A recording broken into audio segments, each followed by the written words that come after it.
Good afternoon. It's been a while since I made a video, and honestly, I haven't really been in the mood to make videos or do much of anything. I have a hard time where when I start something and I'm pursuing something, no matter what it is, it could be anything. It could be making YouTube videos, it could be making music, it could be going to the gym, it could be whatever, right? I get I get into these habits where when I start something, I start to feel like a fraud. And a lot of that stems from me making a lot of really stupid mistakes and feeling like I am that person now. And it makes it hard for me to move on because I've sort of adopted this identity, and I've talked about this in previous videos. I've started to kind of adopt this identity of a failure and a fraud. And it makes it very difficult for me to move in an upward trajectory.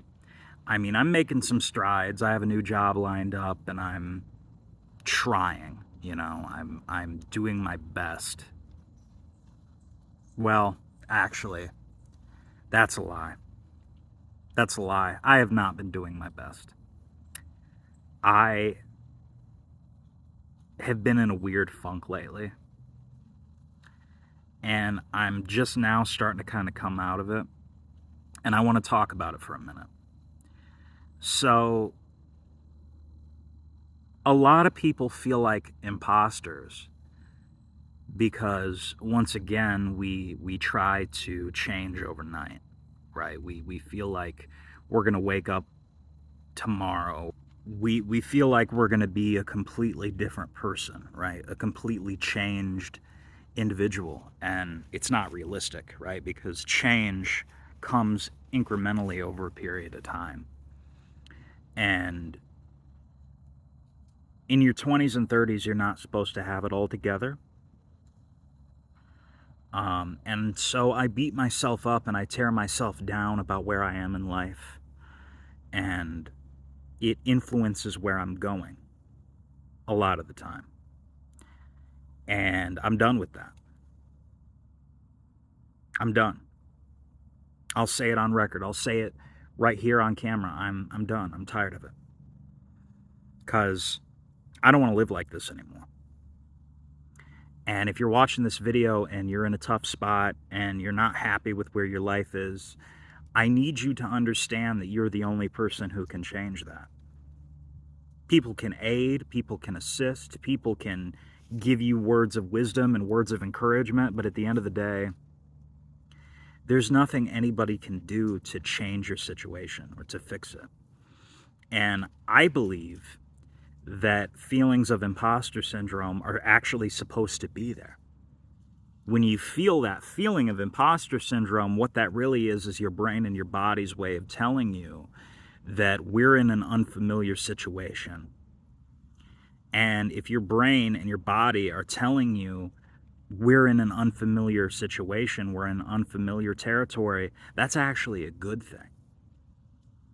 That feeling of fear, that feeling of imposter syndrome, that feeling of you feeling like you don't belong where you are, not where you are, but you don't belong. Well, yeah, you don't belong where you are, but more importantly, you don't belong in the place that you're headed. That's a good thing. It's a good thing, and you should feel that way. Because during transitional periods, you're going to feel a crippling amount of fear and apprehension, and you're going to feel like you're making a wrong turn. Because when we are in a bad situation and we're not where we would like to be, at some point it gets comfortable, right? We get to a place where we're comfortable with the way that things have been, even though we're unhappy, because we've been there for so long. And in order to break that cycle, you have to get uncomfortable. I think it's easier to stay in a bad situation because it's what you know. But it's crippling. And we as humans have to get into an uncomfortable rhythm and get into a routine that's unfamiliar to us so that we can start to move forward. And while we're moving forward and while we're on that path, what's on the other side of it is the end goal, and that's where you want to be. But the path between the start point and the finish line, that path is going to be very difficult, and it's going to be very testing, and that's why you have to learn how to enjoy it. You have to learn how to enjoy the process. I've talked about this in other videos, but imposter syndrome comes from you're in the hole. You're in the hole. Imposter syndrome comes from you being in the hole. You have to crawl yourself out of the hole. And when you're at the bottom of the hole, nobody's going to come dig you out. It's only when you're halfway up the hole or when you're hanging off the edge of the hole that you can extend a hand and people can help you out of it. But when you're at the very bottom of the hole, you have to dig and you have to climb. And no one's coming to save you. No one's coming to save you, and that's what I've had to realize, is that darkness is not something to run from. Darkness is not something to run from. Darkness is something to embrace. You have to learn how to channel it. There's this guy that I'm a really big fan of. His name's Carl Jung. And he writes about shadow work. He came up with I don't know if he came up with the concept for shadow work. I don't want to misinform you, but he popularized it. If he didn't come up with it, he definitely popularized it. He talks a lot about shadow work. And shadow work is embracing the darker parts of yourself, right? The things that we often try to run away from with drugs or with alcohol or with food or movies and television, whatever your vice is. People use dopamine. They use their cheap dopamine fixes as a way to run away from their issues. And when people run from things, it's like the game Pac-Man, right? So with Pac-Man, right, all he does is consume. He's constantly being chased by demons from his past, ghosts from his past. And no matter how much he runs, they always catch up to him.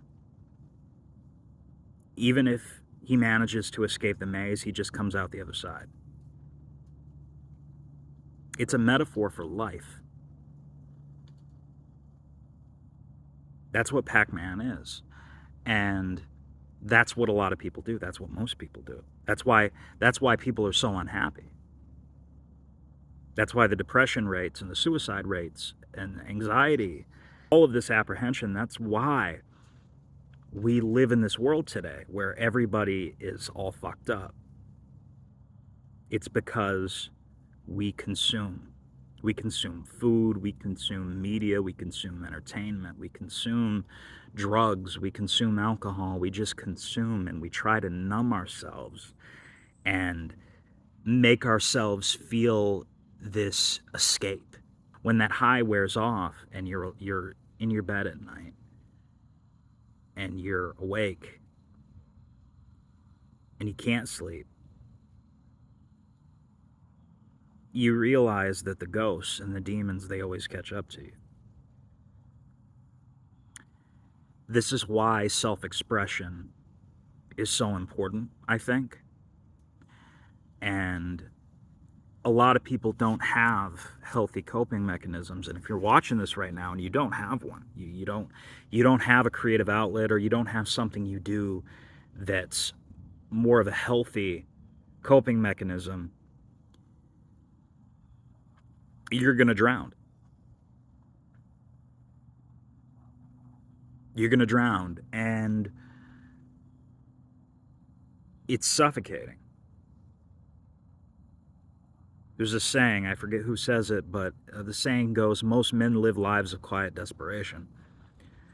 And I think most people in this world live lives of quiet desperation.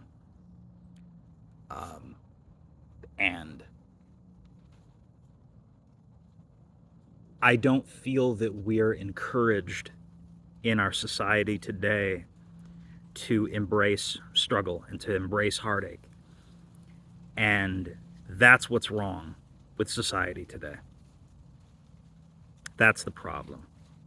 It's not politics, it's not religion. I mean, that's a part of it, right? It's not politics necessarily, it's not religion necessarily, it's not the school system necessarily.